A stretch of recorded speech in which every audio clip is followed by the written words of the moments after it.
Okay, guys, since YouTube is not working or not going well, I'm doing in its Zoom. Okay, and I will try to upload if this is recording is accessible. I will try to upload it in the YouTube. Okay,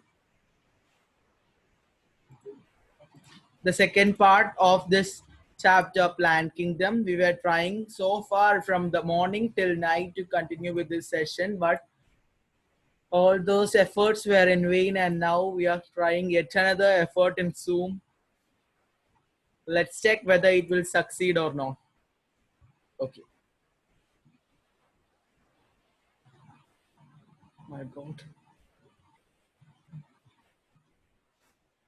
So bryophytes include various mosses and liverworts that are found commonly in moist shaded areas in the hills. And certain diagrams or the figures of bryophytes have been given.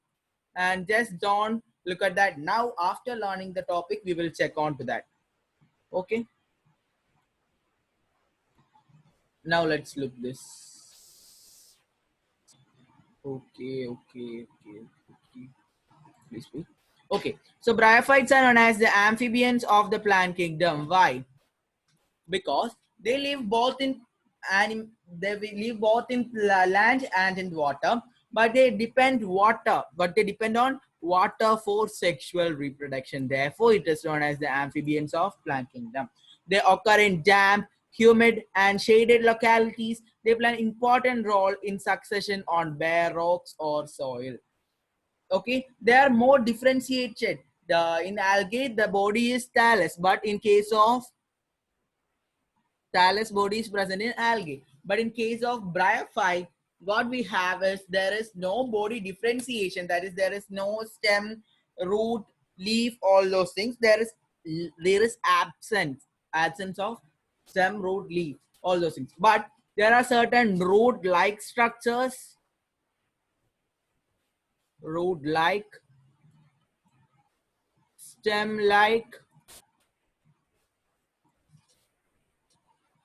and leaf-like structures. Root, leaf, and stem are entirely different from root-like, stem-like, and leaf-like. Okay, certain root-like structures, stem-like structures, and leaf-like structures are present in bryophyte.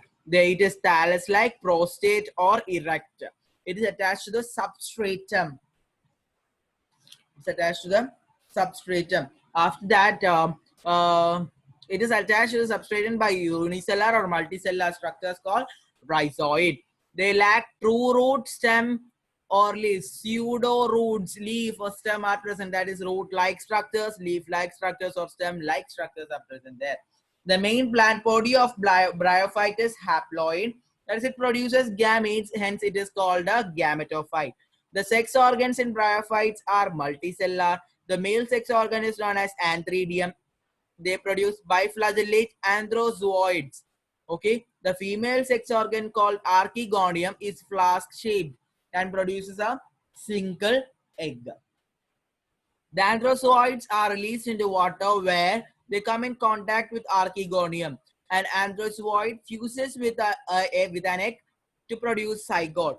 Zygotes do not undergo reduction division immediately. They produce multicellular body called sporophyte. I will explain this. Please wait. Let me mark it for you. The sporophyte is not free living but attached to the photosynthetic gametophyte and derives nourishment from it. Some cells of the sporophyte undergo reduction division to produce haploid spore. These spores germinate to produce what certain structures called gametophyte. Okay.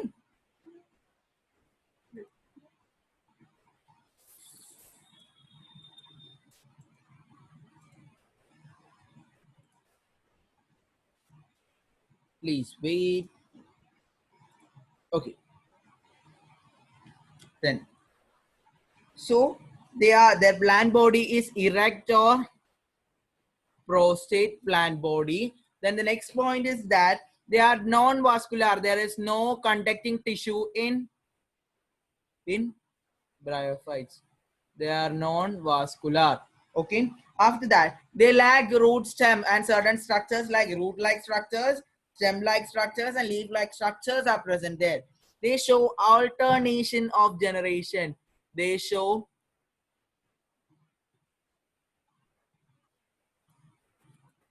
alternation of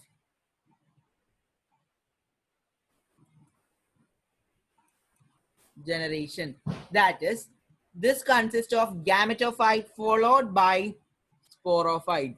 First stage it will be gametophyte. Gametophyte. Oh my god.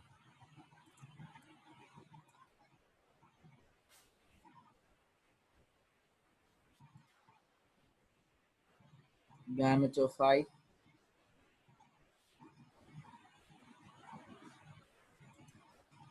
Followed by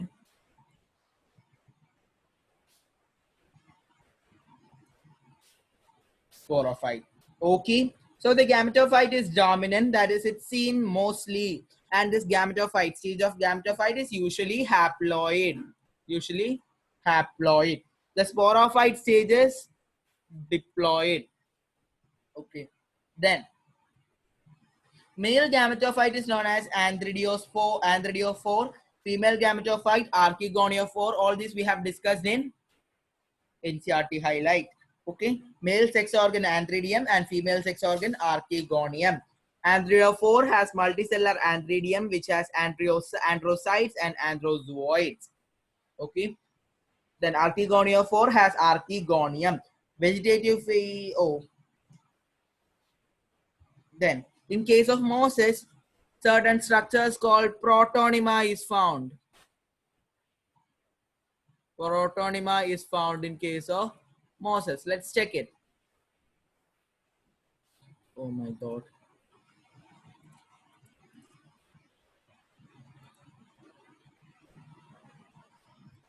So bryophytes are of little economic importance, but some mosses provide food for herbaceous mammals, birds, and other animals. Species of sphagnum moss provide a peat that have been long used as fuel. So the peat moss, previous year question, peat moss, it is sphagnum.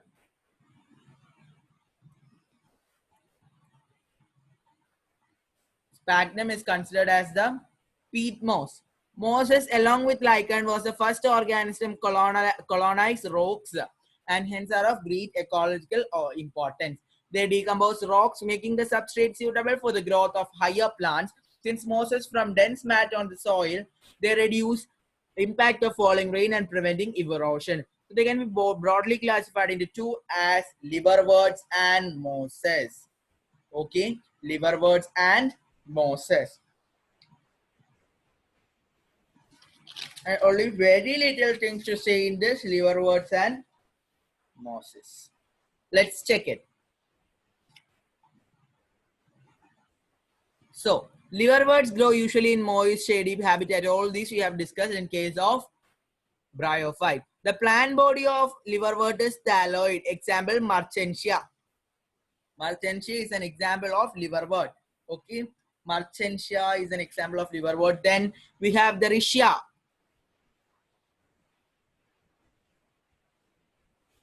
Riccia species, Riccia fluitans. Considered as aquatic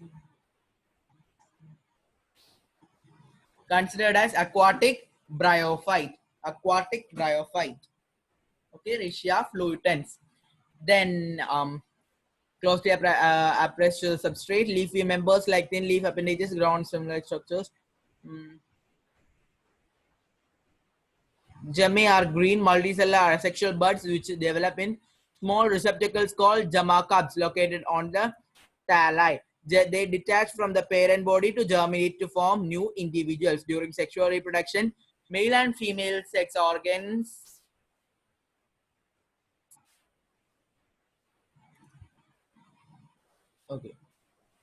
male and female sex organs produce either on the same or on the different thalli. The sporophyte is differentiated into food, seta, capsule, and capsule after meiosis. Just leave all those. Okay. So the first stage is protonema in case of mosses. That is it, which develops directly to a spore. The second stage is leafy stage.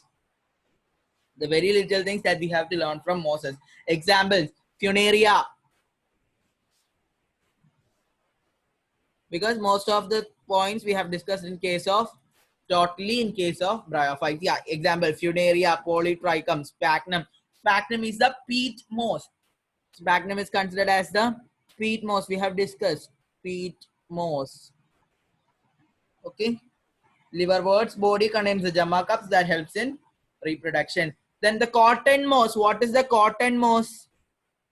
It is same as peat moss. That is the sphagnum. Cotton moss is also considered. Sphagnum is also considered as what? Cotton moss. Then Irish moss. Irish moss. Irish moss is what? It is algae. Algae is considered as Irish moss. Algae are considered as Irish moss. They are called as Chondrus crispus, red algae. Red algae is the algae considered as Irish moss. Okay.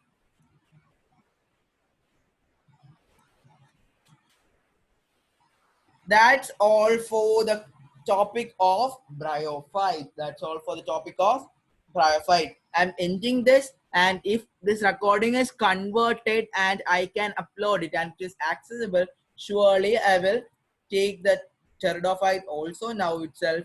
Okay. So that's all for today. If you like this, please do not forget to hit the like button. Do share it with your friends, and if you have not yet subscribed to our YouTube channel, do it right now. That is at BioPoint. Stream the world of my bio. Bye bye. And if anyone want to join our Telegram group, please do not forget to comment it on the chat box at the end of your YouTube. Okay. Okay. Bye bye.